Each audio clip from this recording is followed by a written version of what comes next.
Hey guys, Jay from Indian. So today's video is going to be about Oneplus 8T versus Samsung Galaxy S20 Fan Edition or FE.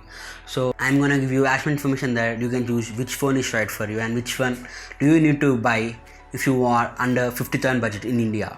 So let's talk about the companies and design of their phone. So OnePlus 8T is like a standard edition for OnePlus launch T model for 6 months, but this is the first time that Samsung has ever tried to introduce a FE edition. So last FE edition was like Samsung S7.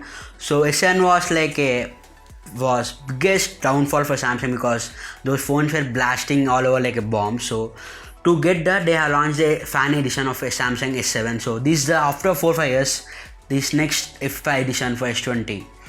So the reason why S20 FE edition was launched because Samsung has got a strategy that the S20 model of Samsung S lineup was the highest selling phone of this year. So this reason as they have put another phone under 40,000. Actually it's under 50,000 in India, but in US it's below 40,000. So in this video I'm going to give you which phone is right for you and which one should you buy. Now let's talk about the display. So both the phones come with the same 6.5 inch display and both phones are 120Hz. But the only downfall is that Samsung is using lower quality display because the SE edition has a peak brightness of only 600 nits, but the OnePlus 8T has 1100 nits of brightness and both support HDR content. But coming to punch hole, so OnePlus has gone with this right side punch hole, but Samsung has gone with this middle punch hole and they have put that white ring around it. So I think that white ring is put on purposely by Samsung to differentiate between S20 lineup and the FE edition. So that's the reason. Now other thing is, let's talk about the display quality. So both the screens have the same 120Hz response time with 240Hz touch response time. So coming to touch response time and refresh rate, so both are the same. You can go with either and you can't go wrong either. But the brightness is one thing and the cutout that you prefer, punch or center, it's on your personal preference. Now let's talk about the back.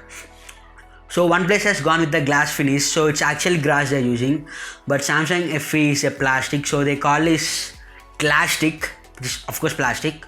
So other thing about Samsung FE edition, that is if you're using a plastic phone, it's very grippable, so it feels light and it feels nice to touch. But for glass phones, as you can see that it's really slippery, you can fall it. So it's another benefit that if you prefer the glass you can go for 80, or if you prefer the plastic you can go for SE edition. One more thing is that SE edition doesn't feel premium when you hold it in the hand, but OnePlus 8T feels like premium phone, as it's premium phone, all of design everything. Now let's talk about build quality. So on the edges both the phones are metal, so there is no plastic, and the both phones don't have any headphone jack. Now let's talk about ports. So both the phones are Type C. On the right for OnePlus 8T you get that alert slider and power button. So on the left you get a volume rocker. For Samsung it's a power button on the right and volume rocker on the left.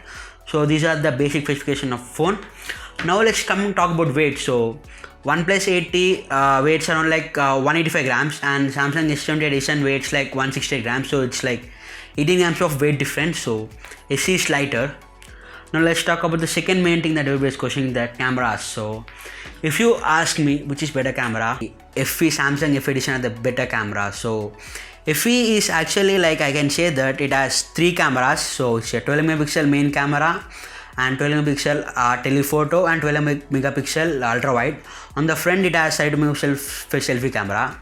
Coming to OnePlus, that OnePlus 8 has 4 cameras. It's 40 megapixel main camera, which is Sony IMX586, and 16 megapixel ultra wide camera, 5 megapixel macro and 2 megapixel monochrome. On the front you have 6 megapixel selfie camera, which is IMX471.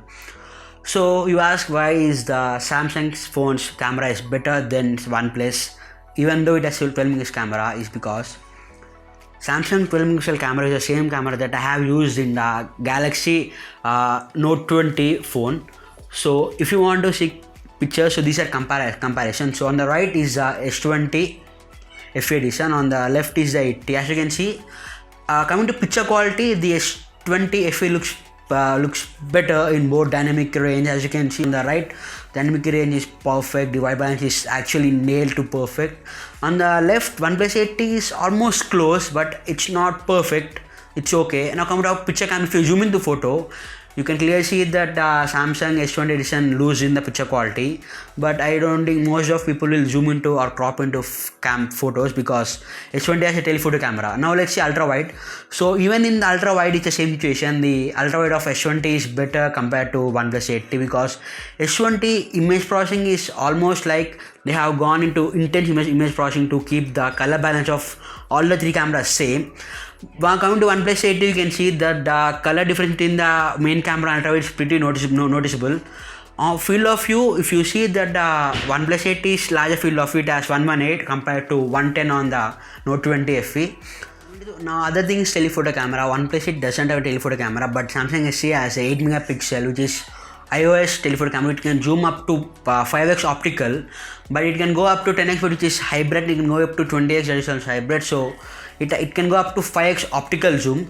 So it's another thing that OnePlus 8 doesn't, but it has a useless macro camera and a 2 megapixel monochrome camera. I don't know why they put macro cameras in the phone because you can get macro shots with ultra wide if you go on some software taking, or just put a nice macro camera like OnePlus has done with the OnePlus 8 Pro, which is one of the best macro cameras on any smartphone. So OnePlus, why didn't you do that? Another thing is stress about software. So software is basically a personal preference. If you ask me what is better, I'll definitely say that OnePlus 8T OS is better. So OnePlus 8T comes with Android 11. So this is the latest software, as you can see that. If you ask me about OS 11, so it's like mixed bag of Samsung One UI with some from iOS and some from the Oppo and some from the Google. So I can say that it's best software experience you can get on any Android after the Pixel experience. So if you ask me which is the best software, definitely it's OS.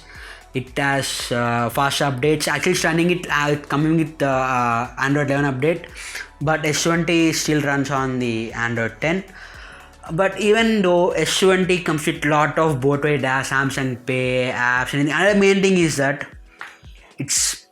which is the feature I bugged a lot. So if you scroll right from the 8 Plus or 1 Plus, you'll go to Google News. But on Samsung phones, it takes you Samsung Feed, which is annoying and you can't disable it. So the people who have been using Android phones from past 3 to 4 years, it's one of the more feature because I use daily and it's main thing but for me. So Samsung, just your feature to use Google News instead of your Samsung News, which is of course all about code and everything. Now let's talk about battery life and charging. If you ask, charging speed of OnePlus 8 is of course better. It charges with 65 watt. The Samsung has 25 watt, that is Type-C charging.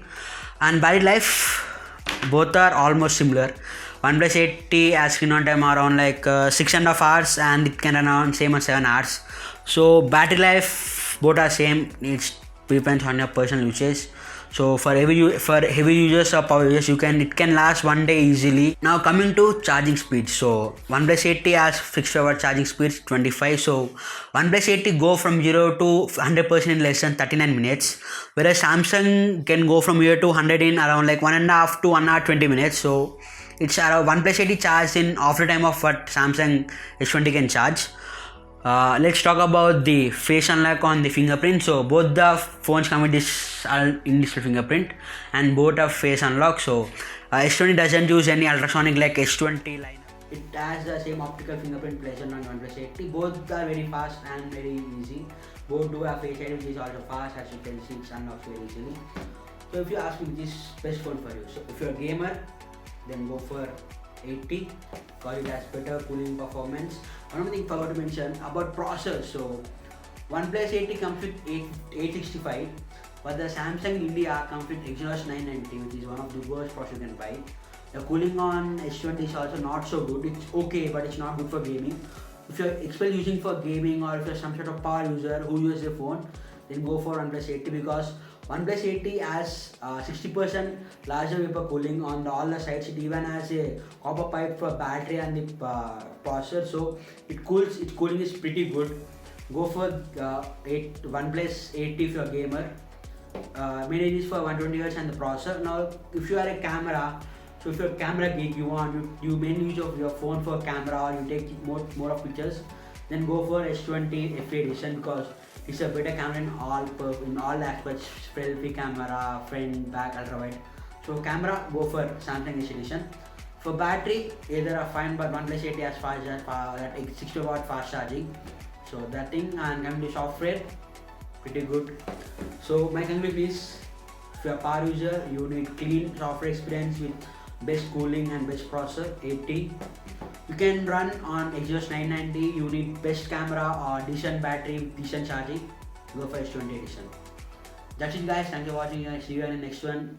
If you like this video, please subscribe my channel, turn on the bell icon to get for notifications. See you in the next one. Bye.